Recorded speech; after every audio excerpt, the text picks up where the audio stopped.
কড়া খবরের সকল দর্শকদের নমস্কার। আমরা পেয়ে গেছি, আমাদের সঙ্গে আজকে আছেন পলিটিক্যাল অ্যানালিস্ট এবং বিজেপির মুখপাত্র বিমল শঙ্কর নন্দ। বিমল বাবু, কড়া খবরে নমস্কার। নমস্কার। প্রসঙ্গ হচ্ছে এই যে আশিস বন্দ্যোপাধ্যায়, তিনি দীর্ঘদিনের রাজনীতিবিদ। আমরা জানি একটা সময় তিনি মমতা বন্দ্যোপাধ্যায়ের একদম সঙ্গে থেকে লড়াই করেছিলেন। আজকে তার এই পরিণতি, আমরা জানি যে বিভিন্ন সময় তৃণমূলের একাধিক বিধায়করা বা যারা নেতা কাউন্সিলর তারা বিভিন্নভাবে গ্রেফতার হচ্ছেন, এবং এই আশিস বাবুর যে মর্মান্তিক ঘটনা, সেই ঘটনা কি কিছুটা নাড়া দিয়ে গেছে, কি বলবেন? না, আমার নিজের ব্যক্তিগত একটু কষ্টের জায়গা বলুন। আমি আশিস বাবুকে সামান্য হলেও চিনতাম। উনিও অধ্যাপনা করেছেন, রামপুরহাট কলেজে বাংলার অধ্যাপক ছিলেন। আমি রাষ্ট্রবিজ্ঞানে অধ্যাপনা করেছি দীর্ঘদিন। সেই সূত্রে একটু মুখ চেনা ওনার সঙ্গে আমার ছিল, কিন্তু গত 15 বছর যোগাযোগ কিছুই ছিল না।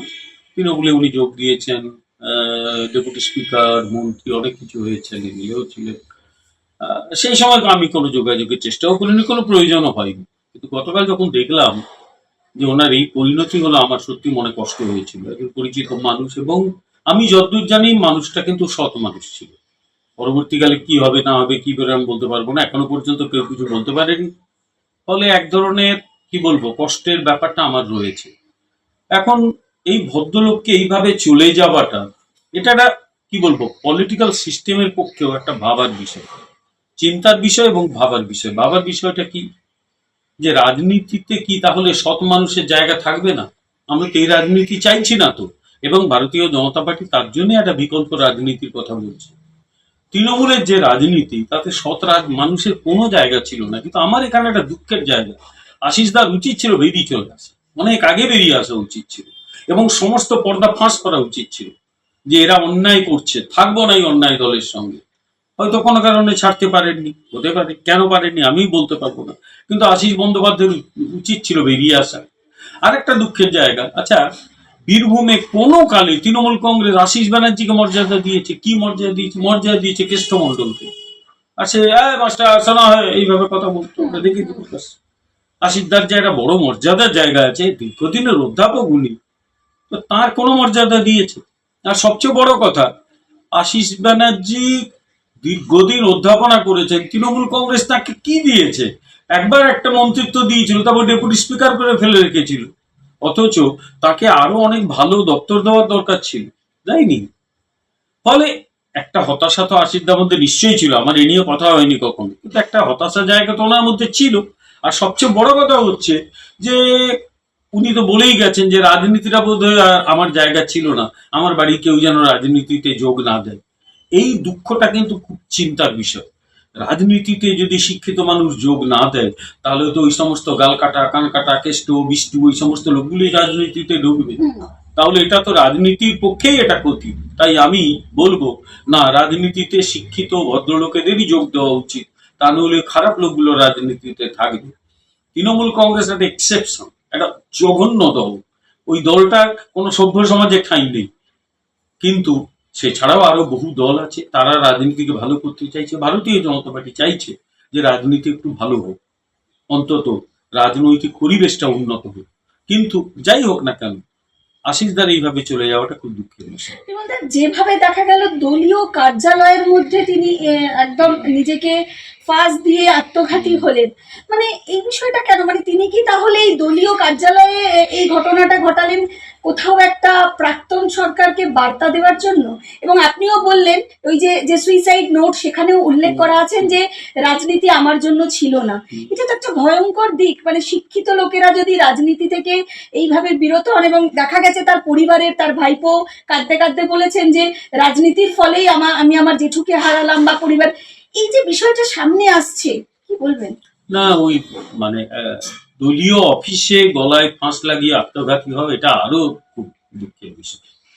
এবং হতে পারে কোনো বার্তা তিনি দিয়ে গেছেন যে দলটা হয়তো তার যোগ্য দল ছিল না। আমিও মনে করি যে তৃণমূল দলটা আশিস ব্যানার্জির মতো মানুষকে রাখার মতো দল ছিল না।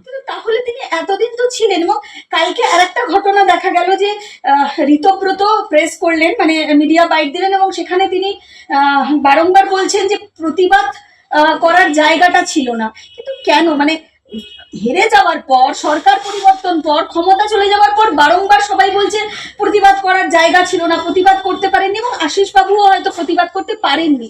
কিন্তু কেন তৃণমূলের মধ্যে এই পরিসরটা ছিল না কেন বলে মনে হয়?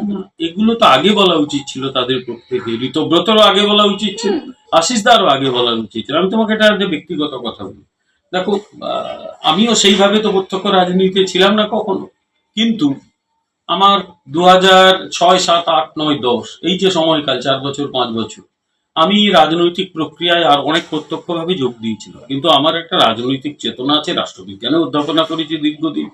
এই কলকাতা বিশ্ববিদ্যালয়ে যখন রাষ্ট্রবিজ্ঞান বিভাগে পড়তাম, এসএফআই এর রমরমা, ওই বাজারে আমরা পলিটিক্যাল সায়েন্স ডিপার্টমেন্ট থেকে এসএফআই কে কোণঠাসা করে দিয়েছিলাম, এবং দীর্ঘদিন আমাকে কলেজে চাকরি না দেওয়ার একটা চক্রান্ত করেছিল। প্যানেলে 1 নম্বরে ছিলাম বলে দিয়ে আমাকে দিতে বাধ্য হয়েছে, নইলে চাকরিটাই দিত না। আমি ডব্লিউবিসিএস দিয়ে রিটনে পাস করেছিলাম, পরে অধ্যাপনা চাকরি পেয়ে ছেড়ে দিই, সেটা অন্য ইতিহাস। করলে জেল, আর অন্যায় কাজ না করলে মেরে ফেলে এই তো ড্রেনের ধারে। আমি বেঁচে গেছি আমার নিজের ভালো সিদ্ধান্তের জন্য। ফলে এই দলটা এই মানে পশ্চিমবাংলার ইতিহাসে প্রথম অভিশাপ যদি সিপিএম হয়, দ্বিতীয় অভিশাপ হচ্ছে তৃণমূল।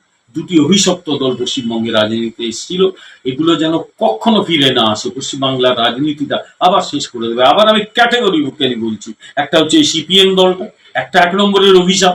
তারা গোটা পশ্চিমবাংলার রাজনীতি সমাজকে ধ্বংস করে দিয়েছে, একটা উন্নত সমাজ, উন্নত অর্থনীতিকে একেবারে নিচে নামিয়ে দিয়েছে। আর একটা তৃণমূল কংগ্রেস একেবারে শেষ করে দিয়েছে। দুটোই পশ্চিমবাংলার পক্ষে একটা অভিশপ্ত দল। বিমলদা, আমরা দেখলাম এই যে আশিস বন্দ্যোপাধ্যায়, তিনি কিন্তু মেনলি রাজনীতিটা শুরু করেছেন এবং রাজনীতিটা করেছিলেন কিন্তু মমতা বন্দ্যোপাধ্যায়ের সাথে।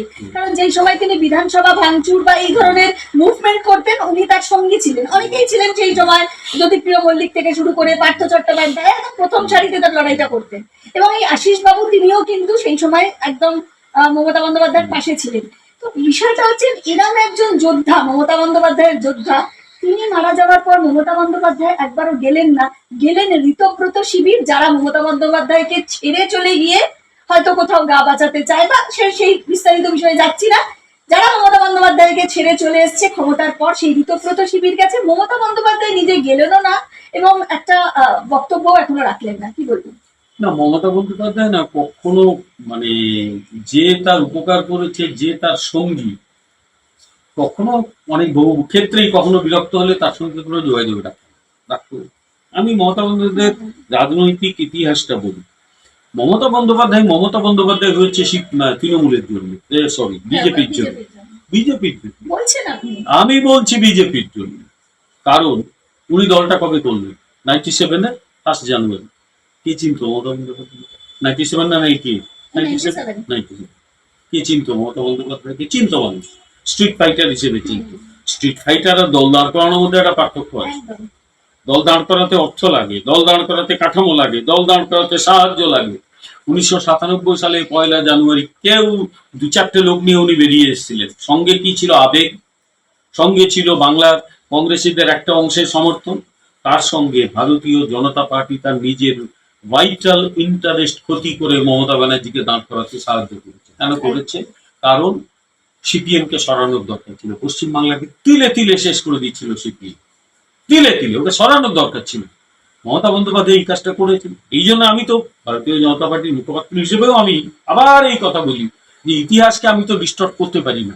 মমতা বন্দ্যোপাধ্যায় লড়াই করেছেন সিপিএম এর বিরুদ্ধে, বিজেপি তাকে সমর্থন করেছে, এ নিয়ে তো এটা তো ইতিহাসে লেখা আছে। আমি কি ইতিহাস তৈরি করবো? বরং সেই সময় ভারতীয় জনতা পার্টি মমতা বন্দ্যোপাধ্যায়কে তো সমর্থন করেছে, অ্যালায়েন্স তো করেছে। শুধু তাই নয়, নিজের ভাইটাল ইন্টারেস্ট নষ্ট করে। ভালো করে ভেবে দেখো, 1997 থেকে বিজেপি কিন্তু কেন্দ্রে ক্ষমতার কাছাকাছি যাওয়া শুরু করেছে। প্রথমে 13 দিনের সরকার, 13 মাসের সরকার, 5 বছরের সরকার। কেউ কখনো ভাবতে পারেনি বিজেপি ক্ষমতায় আসবে, বিজেপি কিন্তু পাওয়ার। ফলে আস্তে আস্তে গোটা দেশে বিজেপির একটা হাওয়া উঠছে। পশ্চিমবঙ্গে 1991-এ বিজেপি প্রথম 12% মতো ভোট পেয়েছিল, আবার কমে গেল। তারপরে বিজেপির পক্ষে একটা হাওয়া আসছে। মেদিনীপুরে, বিশেষত জঙ্গলমহল অঞ্চলে, নদিয়াতে বিজেপির সংগঠন দ্রুত গড়ে উঠছে। বিজেপি তখন একটা এমার্জিং ফোর্স। সেই সময় বিজেপি তার ভাইটাল ইন্টারেস্ট ক্ষতি করেছে মমতাকে সাহায্য করার জন্য। বিজেপি চেয়েছে একটাই, যে আমরা আমাদের দল পরে না হয় গঠন ঠিকঠাক করবো, আগে তৃণমূল চলে যাক, আগে সিপিএম চলে যাক। ফলে সিপিএম এর বিরোধিতা করতে গিয়ে বিজেপি লড়াইটা মমতাকে নিয়ে করেছে এবং মমতাকে সমর্থন করেছে। পরবর্তীকালে দিল্লিতে আছে, ওনার কটাকে এমপি সিট ছিল, তারপরে ওনাকে রেলের মতো দপ্তর দেওয়া হয়েছে। আচ্ছা, উনি বিনিময় ঘুরিয়ে কি করেছেন? উনি যখন নির্বাচনে লড়াই করেছেন, উনি 2001 সালে ওইভাবে লড়লেন কেন? 2001 সালে হুট করে বিজেপিকে ছেড়ে দিয়ে উনি চলে এলেন। চলে এসে তখন কিছু সাংবাদিক পেছনে লেগে গেল, ওনাকে হেল্প করতে শুরু করলো, ওনার মানে কিছু এমন ভাবনা চিন্তা লেখালেখি শুরু করলো, উনি তাদের দ্বারা প্রভাবিত হলেন যে বিজেপি এখানে ভোট পাবে না, মুসলিম ভোট দরকার, কংগ্রেস এবং তৃণমূলের অ্যালায়েন্স সেটাই কেবলমাত্র ক্ষমতায় আনতে পারে।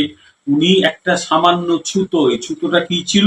যেটা হচ্ছে জর্জ ফার্নান্ডেজের বিরুদ্ধে একটা মিথ্যে অভিযোগ উঠেছিল, কফিন কেলেঙ্কারি অভিযোগ, কিচ্ছু প্রমাণিত হয়নি, পরে ওটা স্পষ্ট হয়ে গেছে। উনি ওইটাকে হাতিয়ার করে চলে এলেন এবং বিজেপিকে ছেড়ে দিয়ে আবার কংগ্রেসের হাত ধরলেন। কংগ্রেস ওনার কি করেছিল এখানে? কংগ্রেসের হাত ধরলেন তো ধরলেন, কংগ্রেসের যারা নির্বাচিত এমএলএ তাদের টিকিট দিলেন, তারা সবাই নির্দল হয়ে বা কেউ এনসিপি দলের হয়ে দাঁড়িয়ে গেল। নির্বাচনের কিছুদিন আগে যখন বিজেপির সঙ্গে সংগঠনটা জমাট বেঁধেছে, তৃণমূলের সঙ্গে বিজেপির ভালো একটা আন্ডারস্ট্যান্ডিং তৈরি হয়েছে, বিজেপিকে ছেড়ে দিয়ে কংগ্রেসের সঙ্গে অ্যালায়েন্স করলেন, সেটাও গেল। কংগ্রেসের এমএলএদের টিকিট দিলেন না, তারা নির্দল হয়ে দাঁড়িয়ে গেল। 2001 সালে ডিজাস্টার হলো, একদম ডিজাস্টার হলো, বিজেপিরও ক্ষতি হয়েছিল, কারণ বিজেপি তার ভাইটাল ইন্টারেস্ট ক্ষতি করে মমতাকে সমর্থন করেছিল। ফলে মমতা বন্দ্যোপাধ্যায় মনে রাখেননি, তারপর আবার তিনি চলে গেলেন এনডিএতে, হাতে পায়ে ধরা শুরু হলো, ঢুকলেন মন্ত্রিসভায়। ওকে প্রথম দিকে কিন্তু বাজপেয়ী দপ্তর দেয়নি, দপ্তরবিহীন মন্ত্রী ছিল অনেকদিন, তাও পড়েছিল, পয়লা দপ্তর দেওয়া হলো।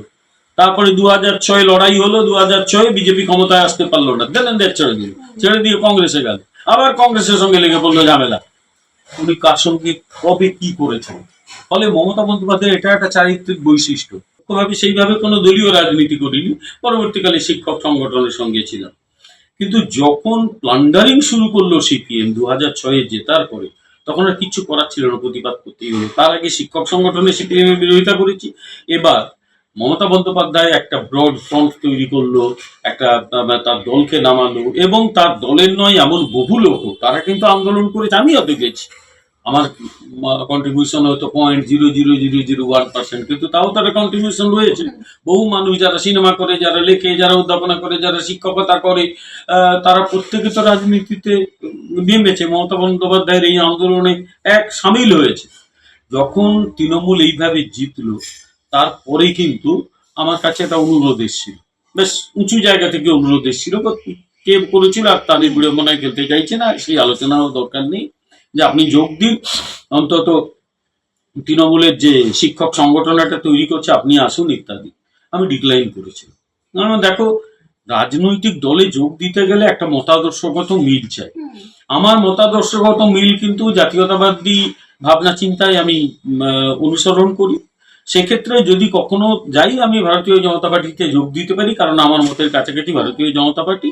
আর এই তৃণমূল কংগ্রেস আঞ্চলিক দল আমার খুব একটা ইচ্ছে নেই, কিন্তু আমি প্রথমের দিকে আমার মনে হয়েছিল 5 বছর 10 বছর একটা দলকে সুযোগ দেওয়ার দরকার, তাই সেই দলের যাতে ভালো হয় সেই চেষ্টা করেছিলাম। কিন্তু পরবর্তীকালে আমার এখনো মনে আছে, উনি বেঁচে নেই বলেই ওনার কথা বলছি, সুনন্ত সান্যাল, আমার মনে আছে একটি টেলিভিশন চ্যানেলে সুনন্ত সান্যাল খুব দুঃখ করেছিল। আমি তাকে জিজ্ঞেস করেছিলাম যে আপনি যে দলের হয়ে এতটা করলেন, সেই তৃণমূলের বিরুদ্ধে নামছেন কেন? তিনি বললেন, শুনুন, যা শুনছি জিনিসটা একদম ভালো না, যেভাবে টাকা পয়সার একটা শুরু হয়েছে, এবং উনি বললেন যে গ্রাউন্ড লেভেলে হ্যাঁ একটা টেন্ডেন্সি থাকে টাকা পয়সা তোলার, একেবারে আমি বলবো যে সবাই সবসময় দলের শীর্ষ নেতৃত্ব দেয় তা তো নয়, কিন্তু শীর্ষ নেতৃত্ব তো অন্তত বার্তাটা দেবে যে আমরা এই ঘটনার সঙ্গে নেই, আমরা বিরোধিতা করছি। খিদিরপুর বা ওই অঞ্চলে কোথাও একটা বাড়ি দখল নিয়ে তার প্রথম মোহভঙ্গ হয়, একটা বাড়ি দখল হয়ে গেল, উনি বারবার রিকোয়েস্ট করেও কিচ্ছু করতে পারলেন না, এবং বরং তাকে বলা হলো আপনি চুপ করে থাকুন না, সব ব্যাপারে বলার কি আছে। এই ঘটনা কিন্তু তাকে নাড়িয়েছিল, উনি পার্সোনালি আমাকে বলেছিলেন যে ঠিক হলো না, মনে হচ্ছে যে এই দলটা ভালো হবে না, এবং তার কথা অক্ষরে অক্ষরে বলবো, দলটা ভালো হলো না। কারণ একটাই, দেখো, এর জন্য অ্যাবসলিউটলি দায়ী মমতা ব্যানার্জি, অ্যাবসলিউটলি ওটাই, আর অন্য কেউ দায়ী না, মমতা ব্যানার্জি দেয়। কেন দায়ী? উনি এটা হতে দিয়েছেন। কেন দিয়েছেন? কারণ ওনার না সরকার চালানোর কোনো যোগ্যতা নেই। আরে রাস্তায় লড়াই সবাই করতে পারে, বলছেন বিরোধী নেত্রী হিসাবে ঠিক আছে, অ্যাডমিনিস্ট্রেটর হিসাবে একদম ফেলিওর বললে ভুল বলা হয়, কোনো ক্ষমতাই নেই ওনার, কিচ্ছু নেই। দেখো, মাঠে ময়দানে রাজনীতি চলো, আমরা দুজনে মিলে ট্রেন আটকে দিত, একদম লাল কাপড় নিয়ে করবো, দু চারটে লোক আমার সঙ্গে চলে আসবে, ট্রেন আটকে যাবে, দু চারটে ইট মারো, ট্রেনের কাঁচ ভাঙো বা গাড়ির কাঁচ ভাঙো, তোমাকে পুলিশ নিয়ে যাবে, আমাকে বা নিয়ে যেতে পারে, রাতারাতি আমরা হিরো হয়ে গেলাম, বা পরের দিন নেতা হয়ে যাবে। এটা খুব কঠিন কাজ নয়, কিন্তু একটু টেনাসিটি থাকতে হবে, লাজ লজ্জা কম থাকতে হবে, কেউ এসে মেরে দেবে সেটা সহ্য করতে হবে। এটা করাটা কঠিন নয়, কিন্তু কঠিন কাজ হচ্ছে যখন তুমি প্রশাসনে বসছো, তোমার হাতে যখন ক্ষমতা আছে, সেই ক্ষমতাকে কিভাবে তুমি ব্যবহার করবে, কারণ তোমার হাতে পলিটিক্যাল পাওয়ার, সেই পলিটিক্যাল পাওয়ার যদি খারাপ ভাবে ব্যবহার করো তাহলে সিস্টেমটা নষ্ট হয়ে যাবে। মমতা ব্যানার্জি না সেই পাওয়ারটা ব্যবহার করতে পারলো না। ও করলো কি, নিজের ভাইপোকে নিয়ে এলো তার উত্তরাধিকারী হিসেবে, দলের কাউকে এক ফোঁটা বিশ্বাস করতো না, আর দলের অধিকাংশই বিশ্বাস করার মতো ছিলও না। হলো কি, টপ লেভেলে যখন এই চুরিগুলো শুরু হলো, ভাইপোর বিরুদ্ধে এত অভিযোগ আসতে শুরু করলো, সেগুলো তো আদালতে প্রমাণ সাপেক্ষ, কি হয়েছে না হয়েছে ভবিষ্যতের প্রশ্ন। ওর আচার আচরণ নিয়ে তো একটা প্রশ্ন ছিল সবসময়, মনে হতো যেন মহারাজের সন্তান এলেন, যুবরাজ এলেন, এবং তার যুবরাজ বলা শুরু হলো, উনি নিজে পার্সোনালি কোথাও বলেন এই ধরনের কথা কেন বলছেন আমাকে, আমি গণতান্ত্রিক ব্যবস্থা, হি এনজয়েড ইট। তো তাই নয়, একজন মানে প্লেন ইয়ে করে যাচ্ছে, একটা প্লেন ভাড়া করে যাচ্ছে দিল্লি, চার্টার ট্রেন নিয়ে যাচ্ছে, একটা রাস্তায় হাঁটবে, 5 মিনিট হাঁটবে, রাতের বেলা থাকবে এয়ার কন্ডিশন তাঁবুতে, এগুলো তো মানুষ চোখে দেখেছে এবং অ্যালাউ করেছে এগুলো। আজকে তৃণমূলের হাজার হাজার কোটি টাকা এদিক ওদিক করার যে অভিযোগ উঠছে, কেন উঠেছে এগুলো, কারণ সি অ্যালাউড ইট। ফলে দায়ী উনি। উনি যখন নিজের বাড়ির লোককে আটকাতে পারলেন না, গোটা দলকে আর আটকানোর কোনো ইচ্ছেও না ছিল না। ওনার একটাই কাজ ছিল, বিরুদ্ধে যে থাকবে তাকে শেষ করে দাও, তাকে জোর করে হয় আমার দলে আনো, নইলে খতম করে দাও। এইভাবেই উনি দলটা চালিয়ে গেছেন। ফলে আজকে তার পরিণাম তো ওনাকে ভোগ করতে হচ্ছে। এক সময় রাস্তায় নামতে লোকে শ্রদ্ধা করতে, এখন বাড়িতে বসে ফেসবুক লাইভ করতে হচ্ছে, কিচ্ছু সেটাও লোকে শুনবে না। দুদিন পরে ফেসবুক লাইভে যা গালি দেয় লোকে, ভালো করে শুনবে তো, আমি দেখি তো মাঝে মাঝে লোকে যা গালি দেয়, সহ্য করে কি করে কে যাবে। গালি আমাদেরও দেয়, তোমার এটা শুনে দেখবো কিছু লোক গালি দেয়, ও কিছু সিপিএম এর লোক আছে, ও কিছু সিপিএম এর লোক থাকে, এগুলো অসভ্য টাইপের হয়, কেউ গালি দেয়, আর তৃণমূলে কিছু গালি দেয়, আর একটা বিশেষ কিছু লোক গালি দেয়। সেটা আমরা যারা রাজনীতিতে ঢুকেছি আমরা জানি যে এই গালি একটু সহ্য করতে হবে। ওকে একটা লোক সমর্থন করে, 2-4টে গালি দিয়ে যায় কনস্ট্যান্ট, কারণ একটাই, পশ্চিমবাংলার রাজনীতিটাকে শেষ করেছে। কিন্তু এখানে আমার বক্তব্য, আশিস ব্যানার্জির মতো লোকগুলোকে সমর্থন করেছিল কেন, এটা প্রশ্ন না? কেন দীর্ঘদিন উনি থাকলেন?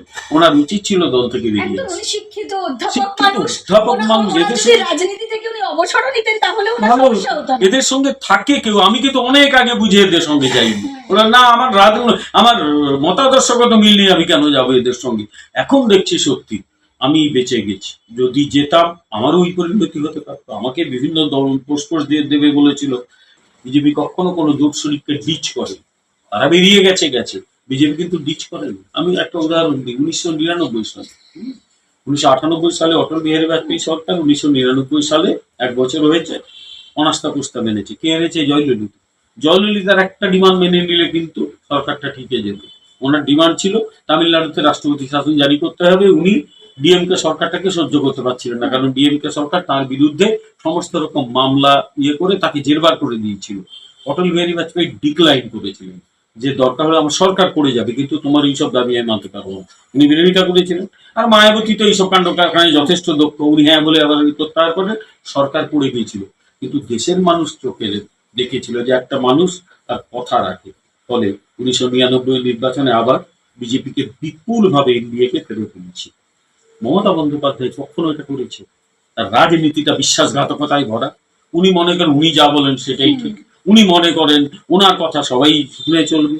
উনি বিজেপির ভাইটাল ইন্টারেস্ট ক্ষতি করেছেন 1997 থেকে 2001 পর্যন্ত। 2001 সালে বিজেপিকে ছেড়ে কংগ্রেসে জয়েন করলেন, কংগ্রেসের ভাইটাল ইন্টারেস্ট ক্ষতি করেছেন। কংগ্রেসের যারা এমএলএ ছিল তাদের টিকিট দেননি, তারা সবাই দাঁড়িয়ে পড়েছে, এবং সিপিএম কে আরো 10 বছর রাখার জন্য মমতা ব্যানার্জি। ফলে এগুলো মমতা ব্যানার্জির চারিত্রিক বৈশিষ্ট্য, কিছু করেন নেই, এইভাবেই তিনি চলে। কিন্তু এই যে বলেন না, সবকিছু সূত্রাই নয়, সবকিছু শেষ আছে। আপনি কিছু লোককে কিছুদিন বোকা বানিয়ে রাখতে পারেন, অনেক লোককে হয়তো অনেক দিনও বোকা বানিয়ে রাখতে পারেন, সব লোককে তো আর সব দিন বোকা বানিয়ে রাখা যায় না। ফলে বাংলার মানুষ বুঝে গেছে, ঘরে ঢুকে গেছে, এখন ফেসবুক করছে, এটাই করতে হবে। পশ্চিমবঙ্গের রাজনীতিতে মমতা ব্যানার্জি একটা ক্লোজ চ্যাপ্টার বন্ধ করে দেওয়া হয়েছে।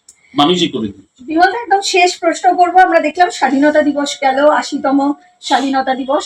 দুটো বিষয় আপনার থেকে প্রতিক্রিয়া নেবো। একটি হচ্ছে এই প্রথম ইতিহাসে গোটা বন্দে মাতারাম লালকেল্লায় গাওয়া হলো, এর আগে কখনোই হতো না।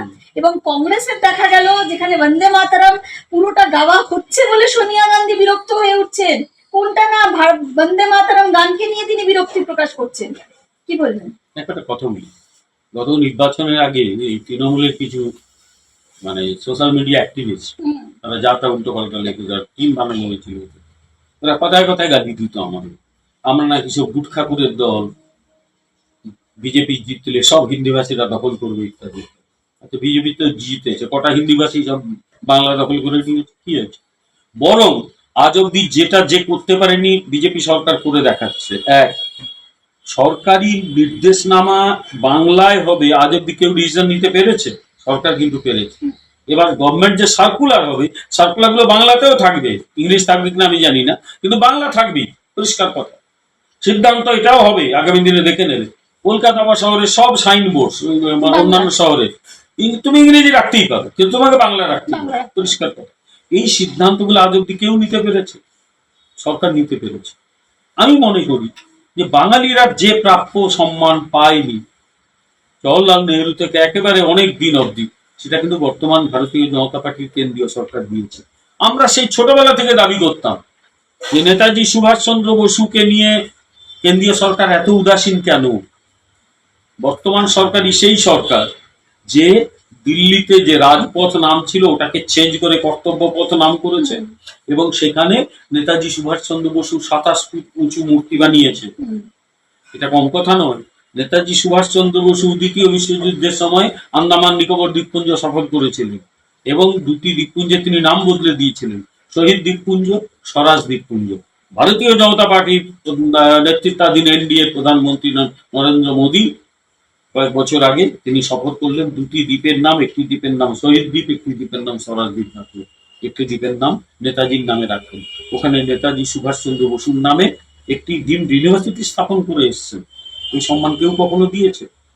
150 বছরের বন্দে মাতরম, বন্দে মাতরমের 150 বছর, 1875 সালে বন্দে মাতরম বঙ্গদর্শন পত্রিকায় প্রথম প্রকাশিত হয়েছে। তো সেই বন্দে মাতরম নানা কারণে, সেই ইতিহাস আছে, প্রথম স্তবকটা গাওয়া হতো, পরে স্তবকগুলো গাওয়া হতো। এবারে সিদ্ধান্ত নেওয়া হলো গোটা স্তবকটা গাওয়া হবে। এবং বাঙালি হিসেবে জানি না তোমাদের কি মনে হয়, আমি তো বেশ গর্ববোধ করি, গোটা ভারতবর্ষের মানুষ যখন গাইছে বাংলা গান, অবলা কেন মায় তো বলে, এটা তো আমার গর্ব। তারা বাংলা গান গাইছে, তামিল, তেলেগু, পাঞ্জাবি, মণিপুরি, তারা প্রত্যেকটা বাংলা গান পুরোটা গাইছে। জাস্ট ইমাজিন, এটা তো বাঙালি হিসেবে গর্বে বুক ভরে যাবার কথা। মানে যে সত্যিকারের দেশকে ভালোবাসে এবং আমার বাংলাকে ভালোবাসে, তার তো গর্বে বুক ভরে যাবে।